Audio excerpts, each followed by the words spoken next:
So last week I talked a bit about the appearance of Srila Bhaktivedanta Swami Prabhupada, who came to the West in the 60s, and he came to teach out of his compassion and concern and love for everyone. He came to share a simple message that is not, we don't hear about it in our education systems and don't usually hear about it at home. And that is that we are an eternal spiritual being. We're not these material bodies that we're wearing. And that there is another dimension called the spiritual sky. And that is the world that we actually belong in. And that is the world we should try to go back to. And that there's a simple process to help purify our heart and mind so that we can go back home to that spiritual world. So in the song that we just sang, Vrindavan, it's sometimes pronounced Vrindavan, sometimes Vrindavan. I'm not sure what it depends on, but it's the same place. And it is the most intimate part of the spiritual world. So, most of us, if we have any concept of God at all, it's pretty much based on our imagination. We just conjure up what we think God would be, if we think about God at all. But Srila Bhaktivedanta Swami came to teach that God is a person. I was going to say like you and me, but not really. God is the supreme, most amazing person, and we're all part of him.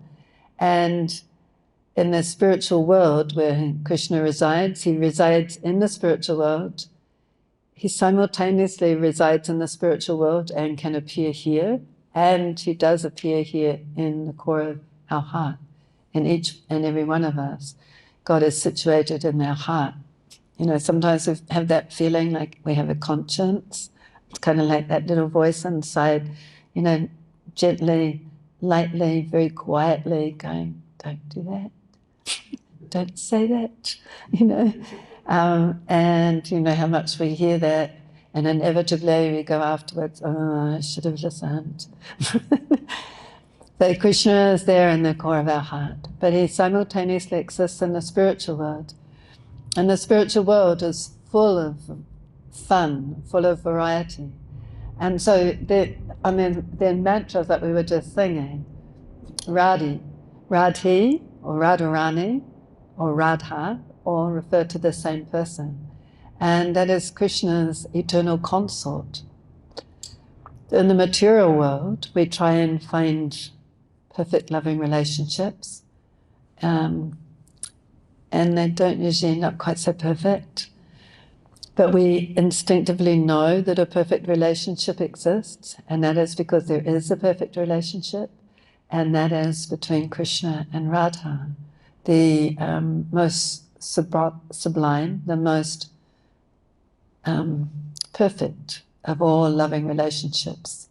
And we are meant to be part of that relationship. So when we sing Radha, or Radhi, or Radharani, we're referring to Krishna's eternal consort. So when you hear that name or remember it, if you remember it tomorrow, it's like, wow, that's a little part of the spiritual world that we've completely forgotten about, and that we can come to know again. And like I said, Vrindavan is the name of the spiritual world. There's all different aspects, there's different planets in the spiritual world, there's different types of relationships with God. There's not like, God doesn't like to be revered, or kind of like, don't hit me, or don't send me to hell, or, anything like that. None of us would want to have a relationship with somebody like that, right? Not unless we're on some super duper power trip. We want to have loving relationships, friendly relationships, fun and joking and, sarcasm in Australia. I lived in America once upon a time, and they don't get our sarcasm at all. It's pretty unique, I think. Australia and New Zealand, definitely. But you know, that sort of fun where you can be playful with your words and, you know, make a dig and stuff. You know, that's all the fun stuff that's in the spiritual world, but without any of the, oh, you know, did I take that wrong? Or you took that wrong, or anything like that, right? The spiritual world has the kinds of relationships that we love, but imperfection. You know, they're completely perfect. And we come here, we made this monumental mistake eons of time ago to try and, you know, come and live independently from God. And we've been going through a hard time ever since, right? Lifetimes and lifetimes. And one of the first teachings that Bhaktivedanta Swami gave, it's in Bhagavad Gita chapter 2. As a person puts on new garments, giving up the old and useless ones, similarly, the soul accepts new material bodies, giving up the old and useless ones. At time of death, your body is useless. That's why you have to leave, right? It's either broken or it's just worn out, or, you know, it's meant to fall apart. That's a design flaw.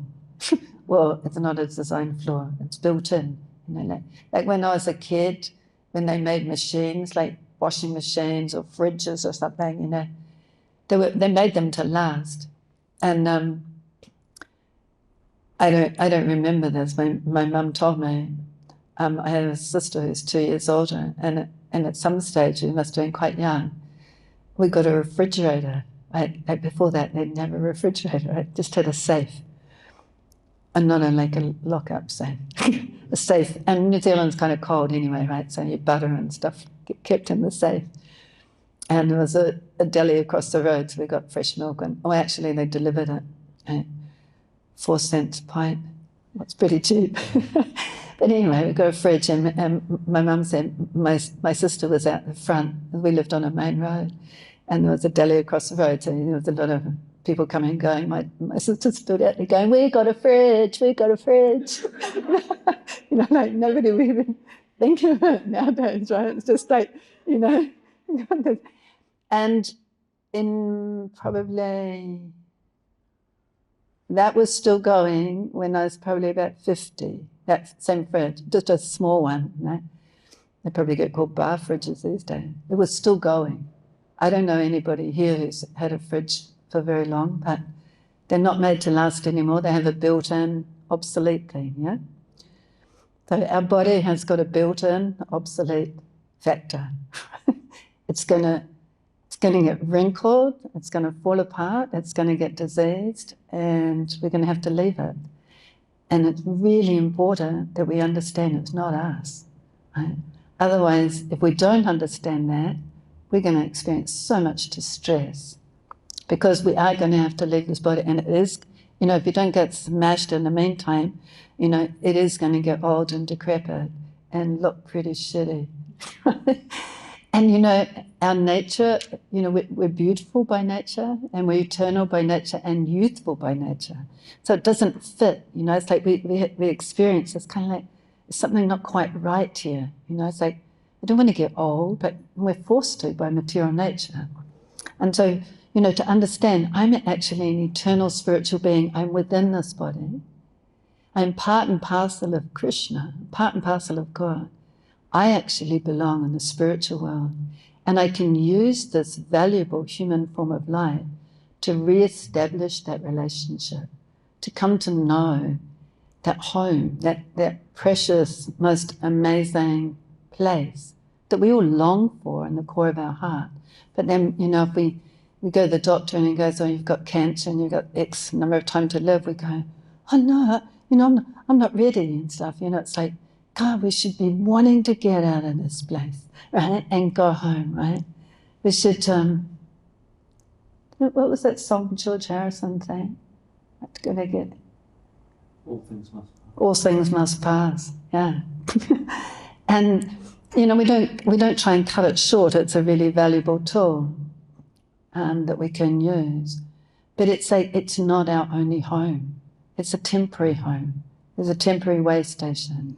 And we should try and use our time wisely to re-establish our relationship with God, to re-establish that loving relationship. And, these sacred mantras are the key. They're the means and the end that we can chant these mantras. And when we chant them, we're not aware of it in the beginning, but in due course of time, we will become aware that actually the whole spiritual world is contained in these mantras.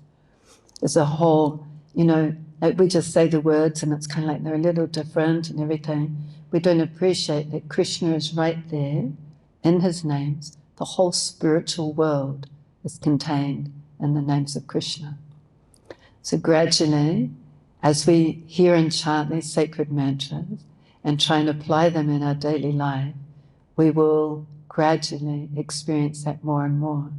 The security, the peace and the happiness and the contentment that's in those sacred mantras, and to be unafraid of what happens to the body. We take as good care of it as we can, but don't be afraid when we're going to leave, because we are going to leave, and we can put ourselves in Krishna's hands and, wherever you want me to go, whatever's going to be best for me, and hopefully I can come home. Make this our last life here in this world. So, like Govinda said, the name Shamasundar means like a fresh new rain cloud. So Krishna's got different names according to different attributes. And he has girlfriends and boyfriends and, parents, people playing role of his parents. And, the whole spiritual world is just full of variety, love, happiness. Thank you. We get a little touch of it. Thank you.